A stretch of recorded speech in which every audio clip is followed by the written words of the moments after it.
In the heart of Burkina Faso, a country known for its resilience, culture, and determination to overcome adversity, an extraordinary story is unfolding, one that brings together tradition, ingenuity, and leadership. It is a tale that bridges the gap between the humble creativity of ordinary farmers and the national vision of a young leader, Ibrahim Traoré, who has vowed to transform his nation's destiny with boldness and independence. At its center is a farmer's wooden tractor, a machine that has captured the imagination of millions, symbolizing both the struggles and the limitless potential of African innovation. To understand the significance of this invention, one must first step into the life of a Burkina farmer. Agriculture is the backbone of Burkina Faso's economy, with nearly 80% of its population depending on farming as their primary livelihood. Yet for decades, these farmers have labored under severe constraints: lack of modern machinery, dependence on imported equipment, and limited financial support. Fields are vast, the soil fertile, but the tools are often inadequate. Where tractors exist, they are expensive, foreign-built, and out of reach for most small-scale farmers. As a result, progress has been slow, and the dream of agricultural independence has seemed elusive. It is within this context that a farmer, working with little more than wood, scrap materials, and boundless creativity, built a tractor. At first glance, the machine seems like an oddity: wooden frames replacing metal, handcrafted components instead of factory precision. But when this wooden tractor roared to life, it became more than an agricultural tool. It became a symbol of the Burkinabe spirit, inventive, resilient, and unyielding in the face of hardship. It demonstrated that innovation does not always require high technology, billion-dollar corporations, or foreign assistance. Sometimes, it begins with the raw determination of a farmer unwilling to accept limitations. The wooden tractor story resonated so powerfully because it intersected with the national vision set forth by Ibrahim Traoré. Since taking power, Traoré has consistently emphasized the importance of self-reliance, rejecting dependence on foreign powers and pushing for a renaissance of African ingenuity. His speeches often highlight the idea that Africa has everything it needs within its own people, its own soil, and its own traditions. The wooden tractor in many ways became a tangible expression of this philosophy. It was a creation born not from outside intervention, but from within the very communities that have long been underestimated by the world. But why does such a simple machine matter so much? To answer that, we must consider both the symbolic and the practical impact. Symbolically, the tractor represents liberation. For decades, African countries have been told that progress requires aid, loans, or external expertise. Yet here was a farmer using only his ingenuity, building a functioning machine that solved a local problem.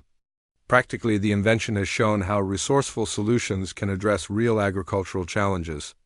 Even if the wooden tractor cannot yet match the efficiency of modern industrial machinery, its affordability and accessibility put it within reach of those who need it most, the small farmers who sustain the nation's food supply. This invention also ignited a larger conversation about the role of innovation in African agriculture. For too long, the narrative has focused on Africa's deficiencies rather than its possibilities. Critics argue that the continent lags behind in industrialization, mechanization, and technology. But the wooden tractor challenged that narrative. It said to the world, innovation is not only possible in Africa, it is already happening.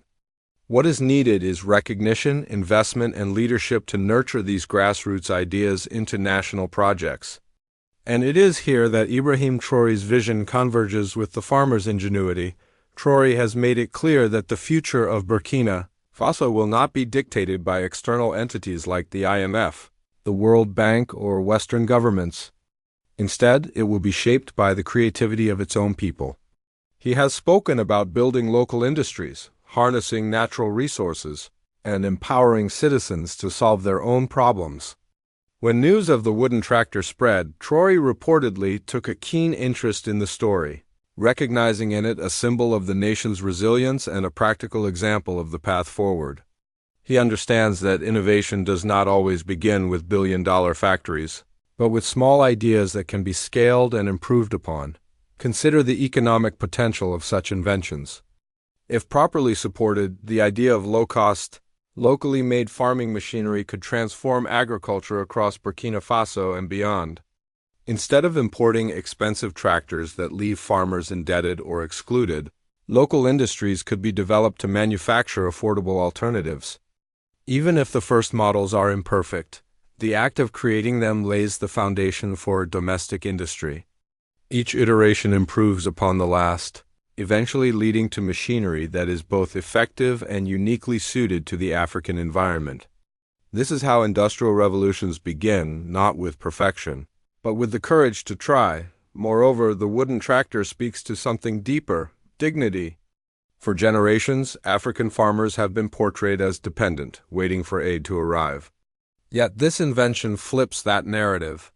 It shows farmers as problem solvers, innovators, and creators of solutions. It shows that progress can come not from outside, but from within, and that Africa has the capacity to drive its own future if given the chance. This is why the story touched so many people. It was not just about a machine. It was about identity, pride, and the belief that Burkina Faso can chart its own path. The reaction from the international community was telling. Some observers laughed at the wooden tractor, dismissing it as primitive or symbolic at best, but others saw its potential and praised the creativity behind it. Analysts noted that such grassroots innovation is exactly what Africa needs if it hopes to break free from cycles of dependency. Instead of waiting for foreign corporations to provide solutions, local communities must innovate in ways that are sustainable, affordable, and adapted to their realities.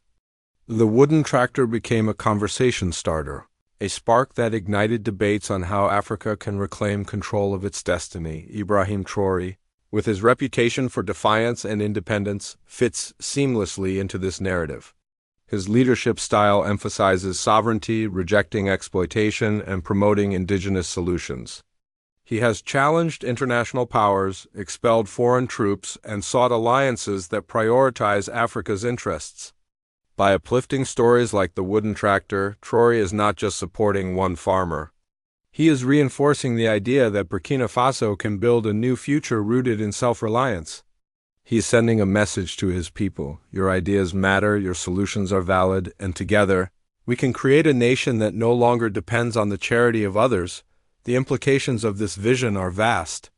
If Burkina Faso embraces grassroots innovation and supports inventors like the farmer behind the wooden tractor, it could lay the foundation for a new economic model.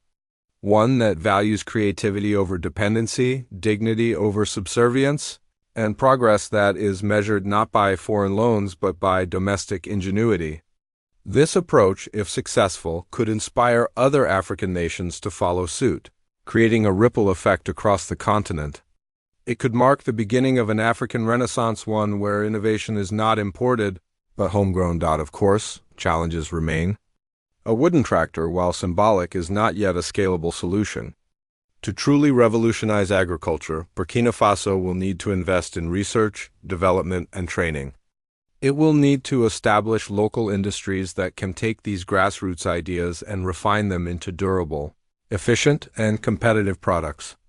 But the wooden tractor has proven one thing beyond doubt: the creativity exists.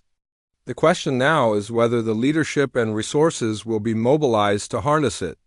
Under Traore, many believe that possibility is real. As the world watches Burkina Faso, the wooden tractor story continues to resonate far beyond its borders.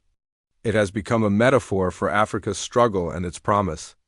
It reminds us that progress does not always come in the form of gleaming skyscrapers or billion-dollar technologies. Sometimes it comes in the form of a farmer in a village using wood and determination to build a machine that says, "We will not be left behind." And when leaders like Traore amplify such stories, they plant seeds of belief across the continent that Africa's solutions will come from Africans, and that the time of dependency is coming to an end. In the years to come, historians may look back on the wooden tractor not just as a quirky invention, but as a turning point. A moment when Burkina Faso, under the leadership of Ibrahim Traoré, embraced the creativity of its people and redefined what progress means. It is a reminder that the greatest revolutions often begin not with governments or corporations, but with ordinary people daring to solve extraordinary problems. And in that spirit, Burkina Faso's wooden tractor is more than a machine, it is a vision of the future, powered by the hands of its own people.